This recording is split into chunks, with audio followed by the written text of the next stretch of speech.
আমার স্বামী ঘর থেকে বের হওয়ার সময় তাকে আমি বলেছিলাম আসার সময় আমার জন্য একটা ক্রিম এনো। সেই কথাটা আমার শাশুড়ি পাশ থেকে শুনে ফেলেছিল। আমার স্বামী যাওয়ার পর আমার শাশুড়ি আমার চুলের মুঠি ধরে আমার মুখের দিকে তাকিয়ে বলল, লাগাও, আরো বেশি করে ক্রিম লাগাও, এই রূপ দেখেই তোমার ছেলের মাথাটা খেয়েছো। আমি মুহূর্তেই ভ্যামাচাকা খেয়ে গেলাম। বিকেলে আমার ননদিনীর মাথায় তেল দিয়ে দিচ্ছিলাম, তার পাশেই আমার শাশুড়ি বসে বসে পান খাচ্ছে। তখন আমার স্বামী ক্রিমের প্যাকেটটা আমার হাতে দিয়ে বলল, এই নাও তোমার ক্রিম, তুমি ক্রিম আনতে বলেছিলে না? তখন আমি বললাম, না আমার কোনো ক্রিম লাগবে না। তখন আমার স্বামী কিছুটা অবাক হয়ে আমাকে বলল, লাগবে না তা আনতে বলেছো কেন? নাও, এনেছি যখন এবার নাও। পাশ থেকে আমার শাশুড়ি বলে উঠলো, যা বউটাকে সাথে করে নিয়ে সাজিয়ে গুজিয়ে আলমারিতে তুলে রাখ। তোর বউয়ের তো আবার এই রূপটা ছাড়া আর কোনো গুণ নেই, না পারে কোনো রান্না বান্নার কাজ, না পেরেছে বাপের বাড়ি থেকে কোনো জিনিস আনতে। আল্লাহর কাছে কি এমন পাপ করেছিলাম, নইলে এমন আত্মীয়দের সাথে আত্মীয়তা হয়? আমার ননদ পাশ থেকে ক্রিমের প্যাকেটটা তার ভাইয়ের হাত থেকে নিয়ে বলল, ভাইয়া ভাবি যখন ক্রিমটা নিচ্ছে না তখন ক্রিমটা আমাকেই দাও। তখন আমি কিছু না বলে চুপচাপ আমার রুমে চলে আসলাম। আমার স্বামী তখন ওদেরকে কিছু না বলে চুপচাপ রুমে চলে আসলো। রুমে এসে মনে মনে ভাবছিলাম যে একজন মেরুদণ্ডহীন লোকের সাথে আমি বিয়ে করেছি। নিজের চোখের সামনে তার স্ত্রীকে তার মা বোন মিলে কতটা অপমান করে, আর সে কিছুই বলে না। আমার শাশুড়ির অত্যাচার না হয় আমি মুখ বুজে মেনে নিলাম, কিন্তু আমার স্বামীর এই অবহেলা আমি কিছুতেই মেনে নিতে পারছি না। কিছুক্ষণ পর আমার শাশুড়ির ভাইপো আসলো। তখন আমার শাশুড়ি ন্যাকামো করে কান্না করে ভাইপোর সাথে বলছে, আমি আমার মনের আশা পূরণ করতে পারিনি। কেন ফুপি, কি হয়েছে? আমার ছেলেটাকে একদম গরিব ঘরে বিয়ে করিয়েছি, নিতান্তই গরিব, দিন আনে দিন খায়। আমার ছেলেটার জন্য কত বড় বড় ঘর থেকে সম্বন্ধ এসেছিল, শেষে এই মেয়ে তার রূপ দেখিয়ে তাবিজ করে ছেলেটার মন ভুলিয়েছে। আমার ছেলেটাকে একদম পাগল বানিয়ে বিয়ে করলো। কিছুদিন পরে আমার ননদিনীর বিয়ে ঠিক হলো। আমার শাশুড়ি আমাকে চাপ দিচ্ছে আমি যেন আমার বাবার কাছ থেকে 1 লক্ষ টাকা এনে দিই ওনার মেয়ের বিয়ের জন্য।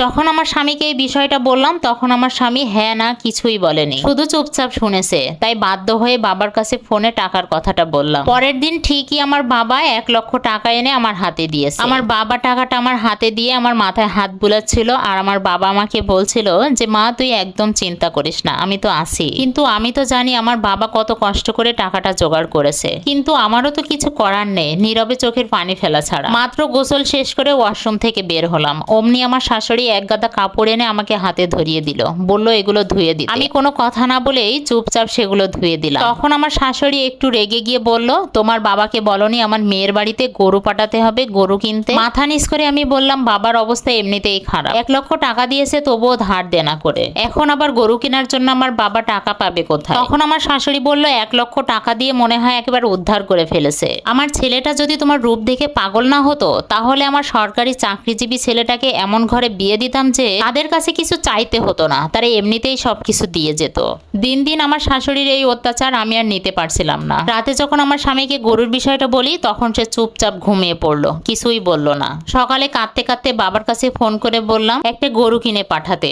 সকালে আমার ছোট ভাইটাকে দিয়ে গরু কিনে পাঠায়। এত বড় গরুটা দেখেও আমার শাশুড়ির মন ভরেনি। গরুটা দেখে বারবার বলছিল গরুটা তো ছোট হয়ে গেল, আর একটু বড় গরু পাঠাতে পারলো না? আমি আমার শাশুড়ির কথাগুলো আর নিতে পারছিলাম না। তখন আমি রেগে গিয়ে বললাম, আমার বাবার বাড়ি থেকে আনা গরু আমি কেন আপনার মেয়েকে দিতে যাব? আপনি আপনার নিজের টাকা খরচ করে মেয়েকে গরু কিনে দিন না। আপনাদের যখন যা মনে হচ্ছে তখন আমার বাবার কাছে চাইছেন। আমার বাবার কি টাকার গাছ লাগানো আছে যে আমার বাবা ছিঁড়ে ছিঁড়ে সেখান থেকে কিনে দিচ্ছে? নিজের মেয়েকে বিয়ে দিয়েছেন আর আমার বাবাকে টাকা দিতে হলো। নিজের মেয়েকে বিয়ে দিবেন, নিজের টাকায় বিয়ে দিন না। ছোট লোকের মতন কেন আমার বাবার কাছ থেকে টাকা আনতে চান? যখন আমার শাশুড়িকে এসব কথা বলছিলাম তখন আমার স্বামী এসে বলল, তুমি কি বলতেছো এসব মাকে? এগুলো বাদ দাও না, দয়া করে একটু মানিয়ে নাও। আমার স্বামী ওর মাকে বলছে, মা তুমি ওকে মাফ করে দাও না, ওর ভুল হয়ে গেছে, এমন আর কখনো করবে না। আমি এই অন্যায়গুলো একদমই মানতে পারবো না। তুমিও তো স্কুলের টিচার, তুমিই তো স্কুলে গিয়ে স্টুডেন্টদের শিক্ষা দাও অন্যায়ের বিরুদ্ধে লড়াই করতে আর যৌতুককে না বলতে, কিন্তু তুমি তো নিজেই ছোট লোকের মতন শ্বশুর বাড়ি থেকে যৌতুক চাও। তোমার মতো মেরুদণ্ডহীন মানুষের সাথে আমি একদিনও সংসার করতে পারবো না। আমি সেদিনই শ্বশুর বাড়ি থেকে রেগে বাবার